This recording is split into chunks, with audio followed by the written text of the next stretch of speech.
बाप बेटे की वह जोड़ी जिसने अपनी वकालत देश के हिंदुओं को समर्पित कर दी। अयोध्या से काशी तक हर मुकदमे में शामिल रहे। दलीलें सुनकर जज चौंक गए। मुगलों ने मंदिर तोड़े यह पढ़ा, फिर वकील बने और सीधा कोर्ट से हक मांगने लगे। बॉलीवुड क्रिकेट के बाप बेटे की जोड़ी तो आपने खूब सुनी होगी, उनके किस्से और उनके फोटोज बराबर देखते होंगे।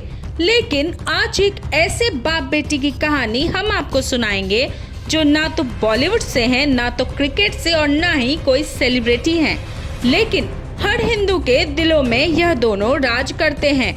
सबसे खास बात यह है कि अयोध्या से लेकर काशी तक के मुकदमे में यह हिंदुओं की पैरवी करते हैं।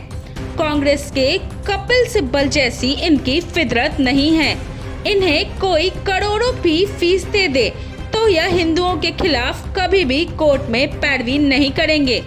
बाबरी मस्जिद के पक्ष में पैरवी के लिए हरिशंकर जैन को मोटी रकम मिल रही थी, लेकिन उन्होंने ठुकरा दिया क्योंकि उनके लिए सच से बड़ा कुछ भी नहीं था। इनकी कहानी समझने के लिए आपको राम मंदिर आंदोलन के बारे में थोड़ा समझना होगा। 4 दशक पहले जब देश में बीजेपी और हिंदू के नेता सड़क पर हुंकार भर रहे थे, तब काला कोट पहने एक नौजवान अदालत में इस मुकदमे की पैरवी कर रहा था। चेहरे पर हल्की दाढ़ी, माथे पर तिलक और हाथों में फाइल लिए जब भी यह तारीख को अदालत पहुंचता था, लोग जूनियर वकील समझते थे। बाबरी मस्जिद के पक्ष में पैरवी करने वाले बड़े बड़े वकील शायद इस बात से अनजान थे कि जिस हरिशंकर जैन को वकालत की शुरुआती दिनों में ज्यादा तवज्जो नहीं दी होगी, वह आज मंदिर मस्जिद विवाद मामले में सबसे बड़े वकील के तौर पर अपनी पहचान बना चुके हैं। 4 दशक का संघर्ष क्या होता है यह हरिशंकर जैन से बेहतर कोई नहीं जानता। वकालत के पेशे में कितना संघर्ष है यह सब जानते हैं, लेकिन 1986 में जब बेटे ने जन्म लिया तभी तय हो गया था कि बेटा विष्णु जैन हिंदुओं के पक्ष में पैरवी के लिए बड़ा वकील बनेगा।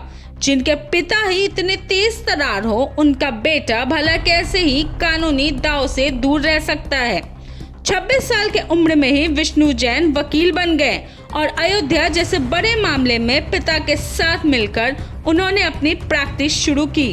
कुतुब मीनार केस तक में पिता के साथ मिलकर अदालत ने मजबूत कर रहे हैं। साल 1976 में हरिशंकर जैन ने वकालत की शुरुआत की। 4 दशक में ही एक शानदार वकील की छवि बन गई। अखिल भारतीय हिंदू महासभा की ओर से हरिशंकर जैन ने सुप्रीम कोर्ट में हिंदुओं की ओर से अपना पक्ष रखा। हिंदुओं से संबंधित करीब 102 मामलों में इन्होंने पैरवी की। कई मामले अभी भी कोर्ट में विचाराधीन चल रहे हैं। विष्णु जैन अपने पिता हरिशंकर जैन से कानूनी दांव पे सीख रहे हैं और केस में पिता की मदद भी कर रहे हैं।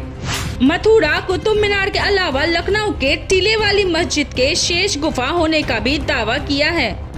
संविधान से प्रस्तावना में समाजवादी और पक्ष निरपेक्ष शब्द शामिल किए जाने की वैधता को भी चुनौती दी है। विष्णु जैन को भले ही अपने पिता से कानूनी बारीकियां सीखने में मदद मिली हो, लेकिन उनका समर्पण आपके आंखों में आंसू ला देगा। जिस दिन दुनिया बाबरी मस्जिद विध्वंस के नाम से जानती है, 6 दिसंबर 1992 को हरिशंकर जैन ने अपनी पत्नी और विष्णु जैन ने अपनी मां को खो दिया। मां तो मां होती है, भले बेटा कितना भी ज्ञानी हो, भावुक क्यों ना होगा, लेकिन विष्णु जैन को अपनी मां की ममता के साथ साथ कोर्ट की तारीख भी याद थी। 20 दिसंबर 1992 को जब 13वीं खत्म हुई तो विष्णु जैन सीधा हिंदू पक्ष की याचिका लेकर इलाहाबाद हाई कोर्ट पहुंच गए।